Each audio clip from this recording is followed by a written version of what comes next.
خدا کے واسطے انڈیپینڈنٹ انکوائری کریں. یہ ون سائیڈڈ ٹی ویوں کے اوپر کنٹرول میڈیا، خدا کا واسطے اس ملک کو بچائیں.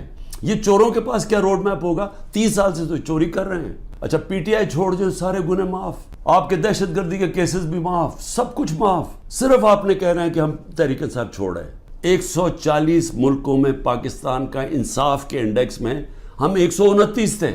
اب تو ہمارا نمبر ہی کوئی نہیں پتا. اب تو ہم بنانا ریپبلکس میں نیچے شامل ہو گئے ہیں.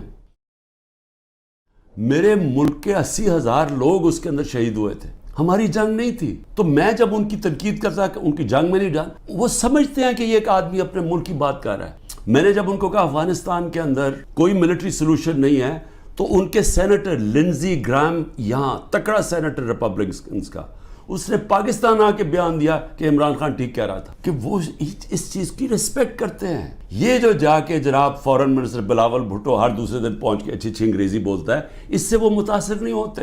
آج آئسولیشن ہے پاکستان کی، اس کو آئسولیشن کہتے ہیں. کہ وہ ملک جنہوں نے روس سے تیل نہیں خریدا، ہم نے ڈیل کر لی تھی ان سے، یہ آگے بات تو بڑھاتے. ان کو تو موقع مل رہا تھا. ہندوستان جب سستا تیل 40% کم قیمت پہ تیل منگوا رہا تھا، تو انہوں نے کیوں نہیں آگے بات بڑھائی؟ کیونکہ یہ غلام ہیں اور غلاموں کی کوئی عزت نہیں کرتا دنیا میں. اور آج جو فورن پالیسی ہماری جدھر کھڑی ہے، یہ اب آپ کے سامنے دیکھ لیں کہ ہم کدھر ہیں. اللہ کا حکم ہے. تو جو پاکستان میں حالات ہیں، پہلے ہی ہمارا نمبر، یہ جو کریک ڈاؤن سے پہلے 140 ملکوں میں پاکستان کا انصاف کے انڈیکس میں ہم 129 تھے. جب سے یہ کریک ڈاؤن ہوا ہے، اب تو ہمارا نمبر ہی کوئی نہیں پتا. اب تو ہم بنانا ریپبلکس میں نیچے شامل ہو گئے ہیں. اور تو چھوڑیں وہ انویسٹمنٹ کیا لے کے آئے گا. ان کا رشتہ دار باہر بیٹھا ہوا اوورسیز پاکستانی کوئی ٹویٹ کرتا ہے، تنقید کرتا ہے یہ جو ہو رہا ہے پاکستان میں، تو جو ٹویٹ کرتا ہے اس کے رشتہ داروں کو پکڑ لیتے ہیں یہاں. یعنی یہ کس قانون کے تحت چیزیں لوٹ لی، جو چیز پڑی ہے وہ جو اٹھائی نہیں وہ توڑ دی. اچھا وہاں ملازم ملے، ان کو اٹھا کے لے گئے. کوئی بچے ملے، ہمارا جو پریزیڈنٹ چکوال کا، ان کو 15 سال کے بیٹے کو اٹھا کے لے گئے. وہ یاسر گیلانی ہمارا ایک ٹکٹ ہولڈر، وہ چھپا ہوا تھا. اس کی بیوی اپنے ماں باپ کے گھر تھی. اس کے ماں باپ کے گھر جا کے بیوی، 4 بچے ہیں اس کے، چھوٹا بچہ 1.5 سال کا، اس کو اٹھا کے لے گئے. عمر چیمہ، اس کو صرف وہ جیل میں رکھا ہوا ہے کہ جی بس تو وہ کرسی پہ بیٹھ کے کہہ دو ٹی وی کے سامنے کہ جی میں پی ٹی آئی چھوڑ رہا ہوں اور میں فوج سے پیار کرتا ہوں اور 9 مئی کی مذمت کرتا ہوں. میں بار بار کہہ رہا ہوں 9 مئی کی ساری قوم مذمت کرتی ہے جو جلاؤ گھرا ہوا ہے. اس کے اوپر کوئی انڈیپینڈنٹ انویسٹیگیشن تو بٹھا دیں تاکہ پتہ تو چلے. میں ثابت کروں گا، میں یہ دعویٰ کہتا ہوں، میں ثابت کروں گا کہ لوگ چھوڑے ہوئے تھے اندر جنہوں نے یہ جلاؤ گھراؤ کیا ہے. میں ثابت کروں گا. یہ ہمارے پاس اب پروف آ چکا ہے. جو عدالت کے اندر میں اپنی عدلیہ سے کہہ رہا ہوں، ہم نے لاہور ہائی کورٹ میں بھی یہ کیا ہوا ہے، وہ ڈسمس ہو گئی ہے. سپریم کورٹ میں ریٹ پڑی ہوئی ہے. خدا کے واسطے انڈیپینڈنٹ انکوائری کریں. یہ ون سائیڈڈ ٹی ویوں کے اوپر کنٹرول میڈیا، اس کے اوپر چل رہا ہے جی یہ دیکھیں جی انہوں نے کیا کر دیا، ملک کے غدار ہیں جی، ملک کے. خدا کا واسطے اس ملک کو بچائیں. یہ جو لوگ 10,000 لوگ جیلوں میں ڈالے ہوئے ہیں، یہ پولیٹیکل ورکرز ہیں. اور ان سے جو ہو رہا ہے جیلوں کے اندر، یہ ساری دنیا دیکھ رہی ہے. جس وقت ہم اس ملک میں رول آف لا لے آئے، ہم اس ملک میں اعتماد لے آئے اپنے انصاف کے نظام پہ، ان کو یہ اعتماد ہو گیا کہ میری انویسٹمنٹ بچ جائے گی.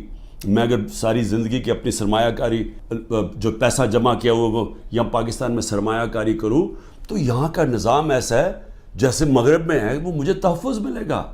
کمزور کو یہ فیلنگ ہو جائے کہ طاقتور سے اسے تحفظ ملے گا. یہ نہیں ہوگا پاکستان میں. جو طاقتور جو مرضی چاہے کرے اور کمزور بیچارہ بے حس ٹکرے کھاتا پھرے کچہریوں کی اور تھانوں کی. وہ کوئی پیسہ نہیں آنے لگا یہاں اس ملک میں. اور آئے گا ہی ملک تب، یہ بچے گا ہی تب جدھر آج پہنچ گیا ہے، جب ہمارا سب سے پہلے بیرون ملک پاکستانی انویسٹ کرے گا، سرمایہ کاری کرے گا، پھر باقی دنیا آئے گی. لیکن یہ جو نظام ہے یہ تو مزید اور ہمیں ادھر لے کے جا رہا ہے کہ جدھر نریندر مودی کہہ رہا ہے کہ جی اپنے بوجھ پہ گرنے لگا پاکستان. تو ابھی تک تو کوئی ہوش کریں ہم کہ ہم جا کدھر رہے ہیں. آپ کے پاس روڈ میپ بھی کسی کے پاس نہیں ہے. یہ چوروں کے پاس کیا روڈ میپ ہوگا؟ 30 سال سے تو چوری کر رہے ہیں. یہ تو دبئی بھاگ جانا ہے انہوں نے. میں آپ کو لکھ کے دیتا ہوں کہ 90% میں سے ملک سے باہر بھاگ جائیں گے. میں الیکشن سے پہلے کہتا ہوں ان کو ECL کے اوپر ڈالو تاکہ ان کو یہاں رہنا پڑے, بعد میں ان کو سننا پڑے کہ انہوں نے جو کیا ہے. انہوں نے ان کے جو 1100 ارب روپے کے کرپشن کے کیس معاف کروائے ہیں انہوں نے. ایک طرف لوگ بھوکے مر رہے ہیں, یہاں فیکٹریاں بند ہو رہی ہیں, تاریخی مہنگائی ہے, 38% پہ مہنگائی ہے ملک کی تاریخی. جب ہمارے اگینسٹ شور مچا رہے تھے تب تو 12% مہنگائی تھی, آج 38% پہ ہے. تو ان سے کوئی سوال تو پوچھے گا تم نے کیا کیا ملک کا. اور یہ جب ان سے کوئی یہ پوچھے کہ 1100 ارب روپے کا ایک غریب ملک کے ٹیکس کے کیسز معاف کروا دیے, یہ جو نیب جس کا 1 پوائنٹ ایجنڈا ہے کہ کسی طرح ہمارے مخالف یعنی عمران خان اور ان لوگوں ہمارے اوپر کرپشن کے کیسز کریں, اور جب تک کہ میرے جو لوگ وہ یہ نہیں کہہ دیتے کہ جناب ہم آج PTI چھوڑ رہے ہیں. اچھا PTI چھوڑ جو سارے گناہ معاف, آپ کے دہشت گردی کے کیسز بھی معاف, سب کچھ معاف, صرف آپ نے کہنا ہے کہ ہم تحریک انصاف چھوڑ رہے ہیں.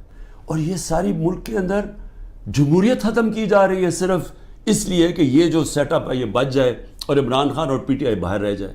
میرا آخر میں صرف یہ اپنی قوم سے کہوں گا کہ دیکھیں قوموں کی زندگی میں اونچ نیچ تو آتی ہے, لیکن جس طرح اللہ کہتا ہے کہ میں قومیں تباہ کر دیتا ہوں جو میرے حکم پہ نہیں چلتی, کہ آپ کے اوپر اللہ نے ذمہ داری ڈال دی ہے. آپ نے اگر یہ چپ کر کے ظلم سہتے رہے, آپ انصاف کے لیے نہ کھڑے ہوئے, جو لوگ صحافیوں میں سے, جو لوگ عوام میں سے صاحب حیثیت سے جو دیکھ رہے ہیں کہ یہ ہو رہا ہے, لیکن جو چپ کر کے یہ ظلم دیکھتے جا رہے ہیں, یاد رکھیں کہ یا تو پھر آپ نے پلان بنایا وہ ملک چھوڑ کے باہر جانے کا, جو کہ نا امیدی میں اور یہ حالات دیکھ کے 9 لاکھ لوگ ملک پروفیشنل ملک چھوڑ کے چلے گئے. وہ جو سب سے قیمتی لوگ ہوتے ہیں ملک کے لیے, جن کو ساری دنیا میں ویزا مل سکتا ہے, وہ تو ملک چھوڑ کے چلے گئے ہیں.